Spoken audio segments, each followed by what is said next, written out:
lighting. And I'm gonna come back here and record at the same time here to the cloud. All right, and then where's my Zoom? On speaking, there it is. No. You might not want to talk through what you're doing.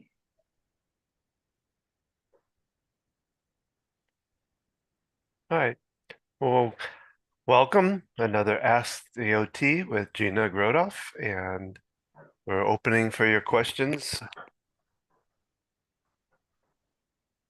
Having trouble hearing you, Gina. I haven't started talking. Oh, Can you hear me now? yes, I can hear you now. Okay. So, moment of self-care.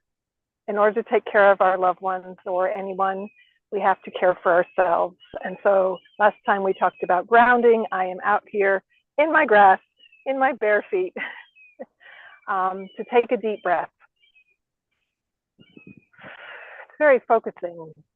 We have so many things going on. If we're caring for our family, I'm homeschooling my child. I'm working, looking for more work up here. I'm helping my mom navigate right now, growing this business, and you just feel like you got so much to do. And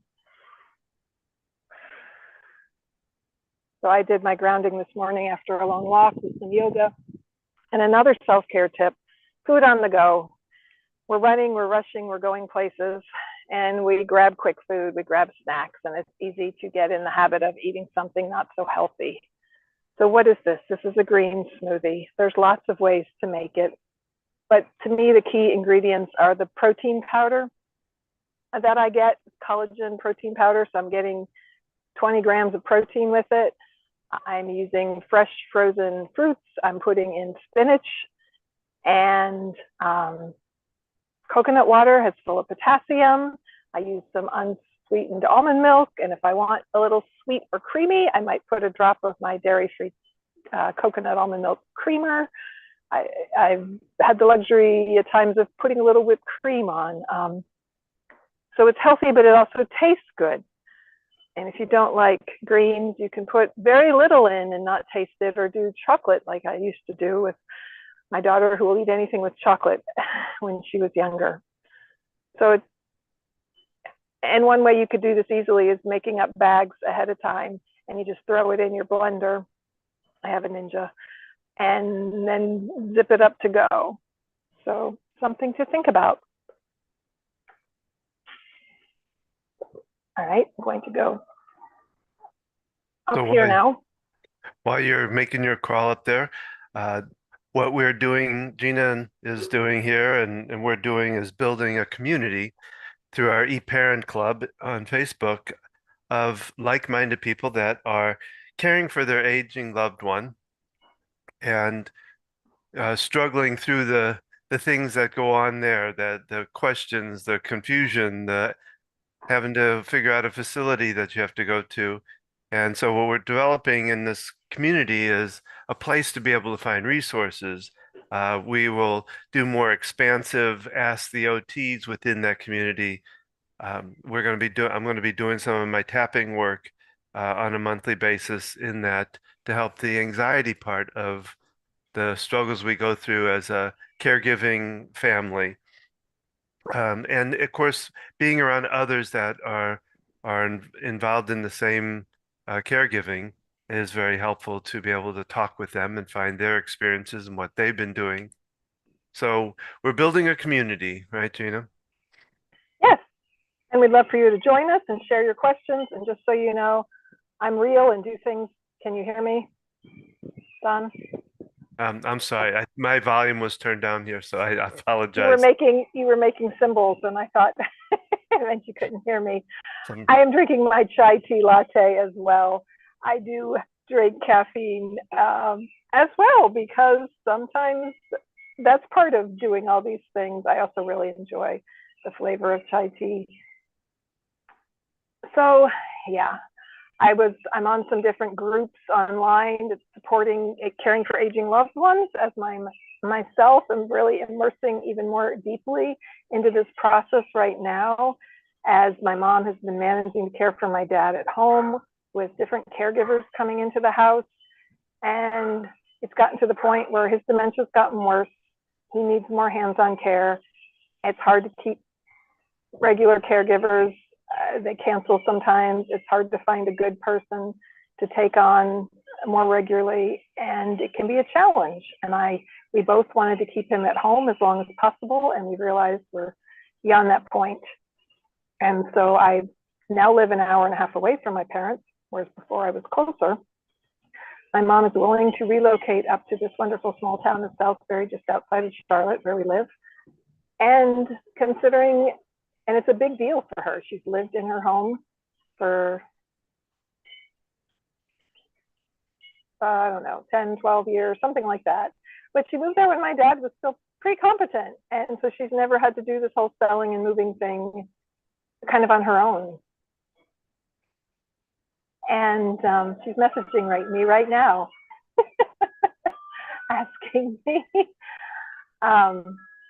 questions. So I'm juggling a lot, literally, as I navigate. I'm looking for other work up here, and I'm helping my parents. I'm helping them to understand the differences in memory care, skilled nursing facilities, assisted living.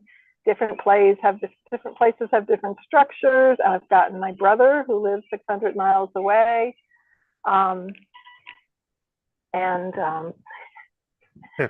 You're a busy juggling. person. Well, I'm getting messages about other jobs. I'm looking for other kind of PRN as needed work that's closer to home, because my current job like that is in Charlotte, and it's a 15-minute drive usually. And so keeping up with all of this, right? How do we juggle this? How do we manage? I've got notebooks of things. I created a notebook just for helping my mom and dad so that I can pull it out whenever it's anything related to do with them and their moving. I personally like writing things down. I also set reminders on my calendar. I set alarms and timers before I have to go places and do things. And time management is one that I am still working on. I have a coach I'm working with, and that is often my biggest hurdle with everything to juggle, is learning more time management skills and techniques. We all have different strengths and weaknesses, and that's one of my weaknesses, right, Don? Yep. We having any questions come through here, Don, or do you have anything you'd like to pose?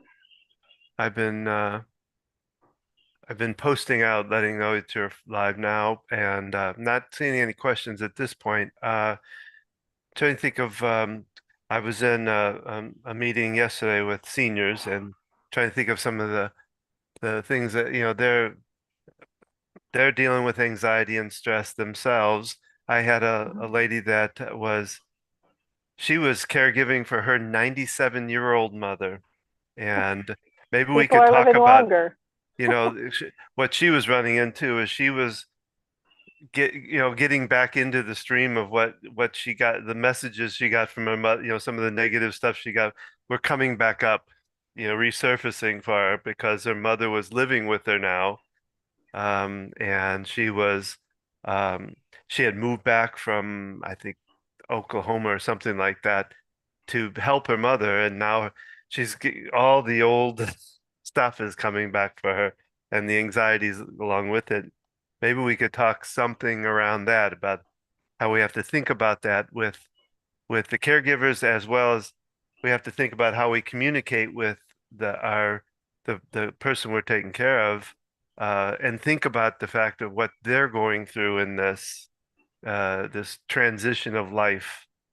You touched on quite a few different things there. People are living longer. I see a lot of people in their 90s in the rehab places I work, and sometimes the people caring for them also have their own health problems, and they're often themselves in their 70s. And so we're seeing more of this. And so you could have your own health problems going on. You might still be able to be independent, but you've got your own responsibilities, your own stress, we're all aging, right? I have patients tell me, don't get old. I said, well, it's better than the alternative. For not getting older. We're not here in this world, in this body. And it's a process, and we all age differently, and depending on what things we have going on, our genetics that are thrown at us, that hereditary things that come about. And so, yeah, we've got this whole group of people, even a lot of baby boomers might still have living parents, maybe slightly younger generation. What's between baby boomer and Gen Xer? I don't know. Yeah, I don't know People that like either. Don that are 65 to 75 and still have living parents that they are caring for. Don was the youngest of a big family, so his parents would be 100 if they were still living. No, yeah, There are 90 and people. 100. They are people that are living that long. I see it quite often. And so, yeah, this is an extra challenge for people, depending on their health, because sure, if you're retired, you'd think, oh, you have more time than if you're still working and dealing with kids and other responsibilities. Yet they've got their own doctor's appointments, their own things going on, their own health to take care of. I've seen spouses of caregivers come in and they obviously have dementia, probably not diagnosed, and they're the caregiver of the other person. I've got a client, one place I work, and they both have Parkinson's disease.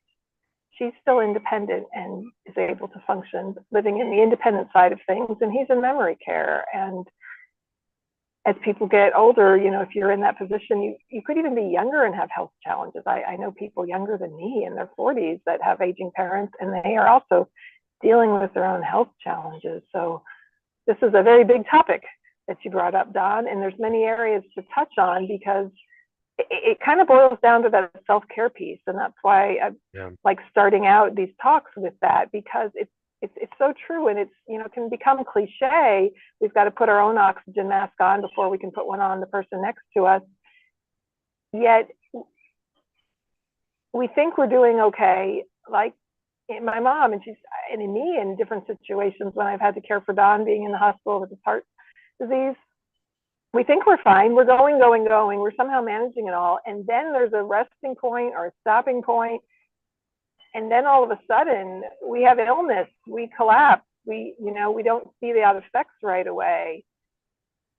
And so it kind of can be coming as an after effect, that we have stuff we have to deal with. So let's get preventative. Let's realize that caring for someone is more than a full-time job. Even if you're just supporting and helping at a distance, if you are not finding a way to fit in caring for yourself, it's not serving anybody in the long run. Yeah, maybe you get them everything they need right now, but what message are you sending if you have children that, grandma's in need, so mom drops everything and takes care of grandma and mom falls apart. So what are they going to do when they get that age? They're either going to do like mom or do the opposite and not want to have anything to do with them. Our children are learning from us all of the time, even when we don't want them to be. And I had a friend years ago who just was really patient with her kids. She really believed in allowing them to follow their interests and their path, and I was so on board with that. And yet, her self-care would be let go. And I remember saying, if you're not taking care of yourself, you're sending the message to the kids that they matter far more than she matters. And what kind of message is that? You talked about this before, Don, that we think we're told we should care for others. They come, God and family before ourselves, and that it could be selfish to take care of yourself. But what message is that? Not only the message, but then how effective are you going to be 5 years into it, or even less, or if something happens to you in your health and a lot of people just wait till they have to deal with it. A lot of people, and maybe their parents are resistive. I see this all the time. They're resistant to going anywhere. They know they needed, but they wouldn't listen. And so it's until they fall and get seriously injured and something happens significantly that they have to go to the hospital. And now they're having to look at things. And yeah, we can help people in that position too. Yet if you're able to do some preventative things, what is that old saying? An ounce of prevention is worth a pound of cure. Yeah. Well, Um, the other thing is that I take that a step further, and I actually talked about this in my talk yesterday. You know, when we come to that realization, like you said, it gets a physical thing that happens that a lot of times wakes us up to taking care of ourselves. What the problem I see in the work I do is that, yeah, then we start thinking about this, and this is we got to take care of the body, we got to take care of the physical thing, and we don't take it the step further where this has got to work out because this yeah, thing up here is running this thing down here, and we've got to get this flowing in a good direction too. So it's the self-care is not just about the physical part of it, yeah, it's the whole it's more thing. than take. You could be exercising, you could be eating wonderfully, and those are all great things. Yet, if you're not taking care of your mind, your self-talk, your personal growth, your emotional self, your spiritual self, yeah, it's all connected in there. And if you're only doing one piece of it, Yeah. I've gotten very tuned into my spiritual connections and all my personal growth work. And yet sometimes I let, exercise go. And then I don't feel as good. And then I get sick more often. And then I get down and I have bipolar 2 depression where it kind of cycles. And it can easily, lead to that cycling. And a lot of people deal with depression in different forms. And a lot of these things, not that depression is not going to happen, even if you are taking care of yourself and, exercising, eating well, doing spiritual, you can still be dealing with that. Yet, from my experience and my knowledge as a professional, is it's easier to deal with it if you have those things in place, if you are addressing all the areas, and it can be just in small ways. Start small.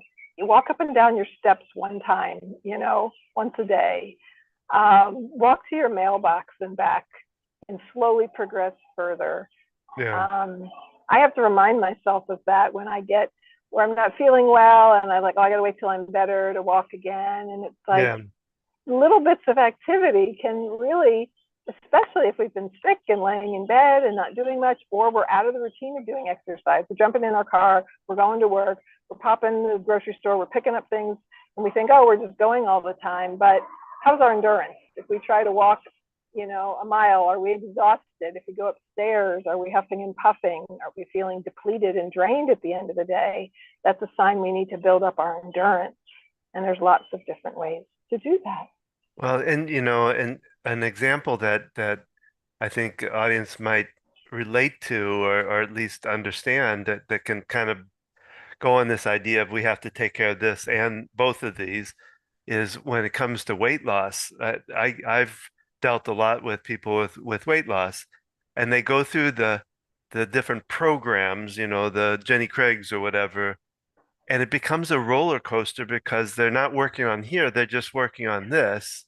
Well, and to And so, clarify, they're often working with a naturopathic doctor, someone who's working with a nutritionist. They're, really looking at their food choices and their food plans and supplements and nutrition. So they are doing a whole lot, not just a.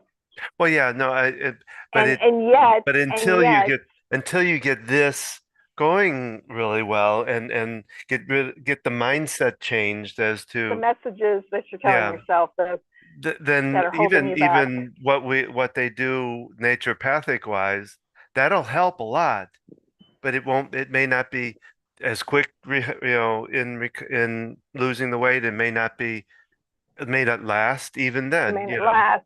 Yeah, yeah. It's a combination of all those things, and I can speak directly on that because I've had issues with weight going up and down, and when I am in a better place emotionally and when I'm not in a depressed state and when I'm engaged in my life and doing well, I eat better and I lose weight because I have more energy and it like cycles on itself. And so if I set out to be, I'm going to avoid these foods, all of a sudden something in my brain goes, sugar, more sugar, and I crave things versus the other way.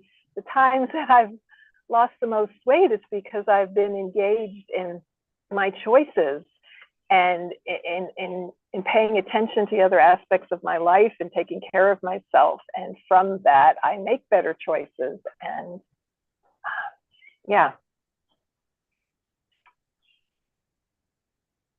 So, what we might want to do here is remind that this is another Ask the OT with Gina Grothoff. We're working here as kind of a Q&A to get answers for the struggles and the questions and the doubts and fears that you go through when you're dealing with caring for an aging loved one. You know, we talk about the sandwich generation, meaning if you are juggling multiple things and caring for an aging loved one, it can be your parent, but a lot of times it could be your spouse, an aunt, whoever it is. And stepping into that world while still juggling your own personal life. Maybe you don't even have kids, but you still might have a job, you know, a personal life, other things that you do that are important to take care of yourself. And it's a juggling act, right? A lot of life is like that. We rarely have just one thing to focus on and not worry, about anything else, unless we're children or we're being taken care of, I guess. So, you know, our purpose here is to support all of you. And with my experience of working in adult and geriatric rehab for over 30 years, as well as my personal experience helping my parents, you know, Don's mom years ago dealt with dementia and had a heart attack and had to move her to assisted living, and then she needed to move to a nursing home. And so there's different levels of care, and it's a lot to understand. It's a lot to figure out all that process. And I've been doing it so long that I forget I have to explain things. I said something to Don today about this job opportunity I was looking at was ALIL, and you're like, what does that mean again? And as I'm helping my mom right now, you know, and my brother's stepping up and he's being supportive too, I realize, you know, I've worked in this world so long, I forget that these terms are not common to everybody. And I want to help people understand. I've helped other friends whose parents needed short-term rehab and looking at options and places, and a lot of questions you have, looking at caregiving in so many aspects. And so we want you to join us, to tell your friends. So we're going to be doing these YouTubes ongoing for anyone to join in. And we're going to be, you know, we're expanding this. Our program that we're developing will be longer question and answers, one-on-one opportunities to talk with me and ask questions, bringing in other speakers. So on our podcast, we share speakers on different topics, and we're going to bring some of those people in a one-on-one live opportunity like this to ask them specific questions. So bringing in different resources for you to help in caring for an aging loved one. What am I missing on our? I'm just looking to see, but we don't have anybody asking questions at this point. No, the conversation is good though. I think this is, you know, we're, like I say, we want to help and we want to be able to answer the questions. I mean, even with all the knowledge and the experience you have, there are still things that pop up that we have to kind of research and figure out and learn. And you know, you have to know what questions to ask, and Yeah. you have to know who to ask them to. And that's where, even with my mom and dad, I don't have all the answers, and I need to seek people outside for our help because I'm so personally involved in it, right? That I'm also, you know, getting resources and help. And so, yeah, I can't answer every question and have an answer for everything by any means. That's why we're building a community. That's why we're bringing together other professionals, other people.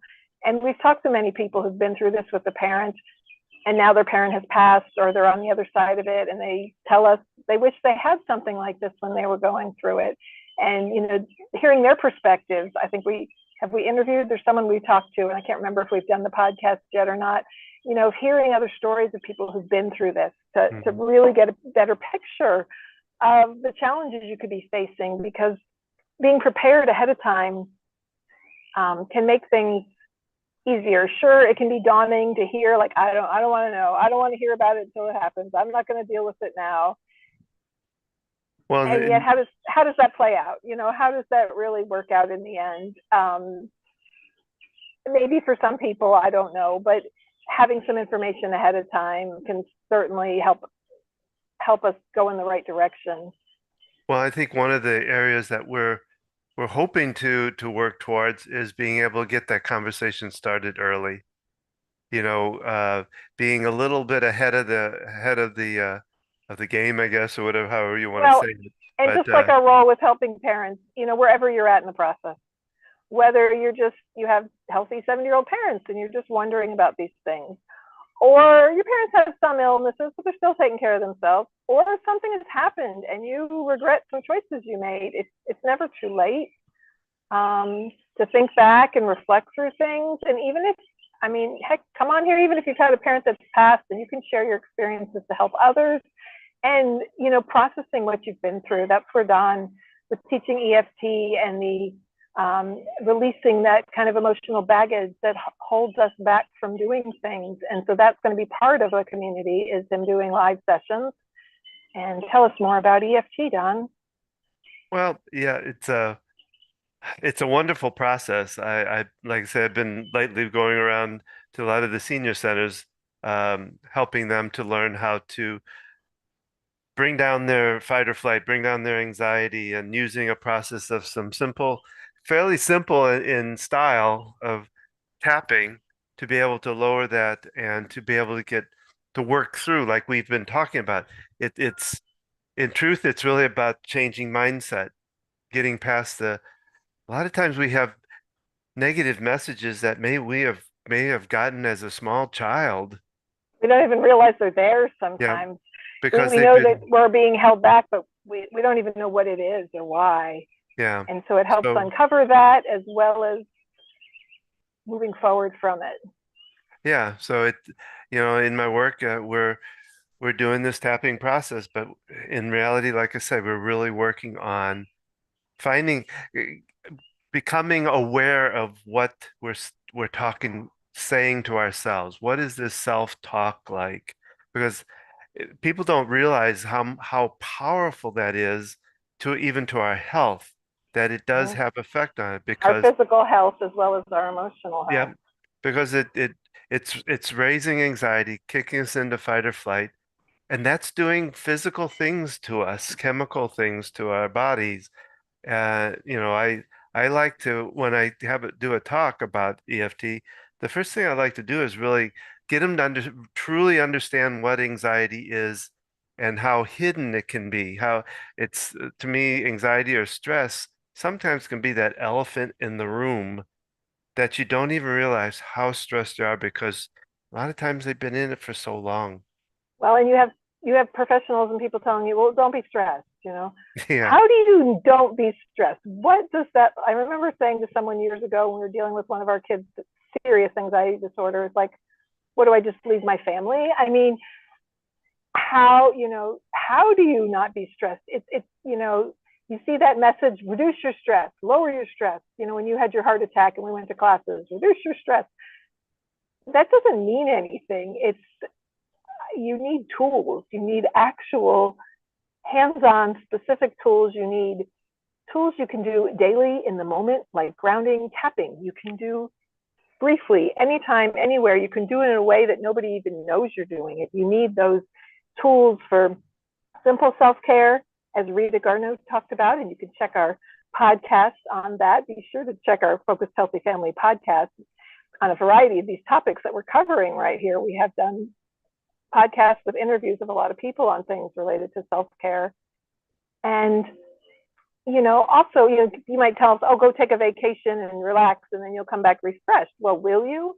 No, you just get back right into everything you had going on. And yeah, maybe it'll last a day, or yes, it's good for you to do that, yet you need daily opportunities to it. I remember talking with someone, maybe it was the Mindful Mama Mentor, somebody, podcast I listened to, about doing meditation, especially when you've got kids at home and being able to go in a quiet room and do this. But to being able to meditate with kids running around you and noise Well, happening, yeah. that's so much more powerful and so much more useful, to be able to center yourself. And yes, you might need to learn the skills in a quiet space, but to take those moments into wherever you are, you're sitting in traffic and there's a red light, you're at the hospital and your mom's mad and they're demanding things, just go to the bathroom, and even if you don't have to, and take a minute to breathe. That Well, self-care is so important throughout things, not just a once away vacation, not just this is my meditation time and then I'm going to get back into the rest of my day, making I it think, a true practice. that's one of the things that I just addressed that with a patient a couple days ago. Um, so busy that it's hard for them to want to take that kind of time. And one of the things I said to, I sometimes when I'm walking, or I may be, or in the bathroom, or I'm doing dishes or something, I still will take a moment to take a breath and do the tapping at the simplest form. You know, I think it's that it, in other words, people get this idea that you've got to sit down and take 20 minutes or 30 minutes and do clear mind. That's a great Clear thing your to do. mind, think about Yeah, nothing. Like, yeah, how does one do that? I've learned so many tools that have helped me, because the thought of sitting still and thinking about nothing, it's like, I don't think that's possible. yeah. So it So doesn't have to look like that.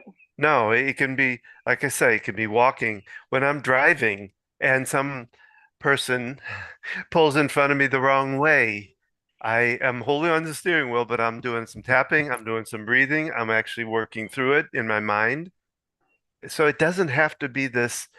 Well, like I said, I always talk about, the word meditation I don't even like, because people get this idea that it's the guru on the mountain doing the hum, in total peace and silence. And it's to me, it's more than that. It's Anything you mind. tune yourself into, to me, gardening, riding a bike, taking a walk. Uh, So um, on that note, Don, you call yourself the mindset coach. yeah. Have practice in mindfulness, and there are many different ways to do that, and Mhm. it takes many different forms. And yes, yoga is wonderful and meditation is wonderful, and having time to sit for 20 or 30 minutes to do those things is wonderful. And Yeah, there you go. having tools, well, and learning something and getting in the habit, but there are things you can learn that don't take a lot of time, and that's why we're here. And when we come on with these, we're going to share little self tips of things you can do. You don't have to go to a whole class to learn. You can benefit from these tools and things that we've learned about and others have, as we bring other people on. So we look forward to seeing you more, sending us questions. Where else can people reach us if you want, to send questions in anonymously or privately ask us questions? Where do people go, Don? Well, first, you can check out our website, focushealthyfamily.com. You can send your questions ahead of time or anytime through our Facebook, Focus Healthy Family Facebook page, our YouTube channel. You can also email to me, Don at Focus Healthy Family. You can text me at 704-562-1630. Anytime you have a question, and we can either pose it up here, or if you join our e-parent club, that will be there answering questions whenever somebody posts them. So And in there's addition, different ways. we're here to work one-on-one with people as well. So That's right. And you can check out our full podcast Thursdays. Every Thursday, we have our full podcast, our Focused Healthy Family podcast. We have Tuesday tips on Tuesday. So there's a lot of ways to find out about us and how you can get a hold of us if you want to consult and have all your answers, all your questions answered. thank you, or at least knowing where to help find some answers. Thank you for joining us today. And remember, in order to take care of other people, you do need to first take care of yourself. Good response. Take care.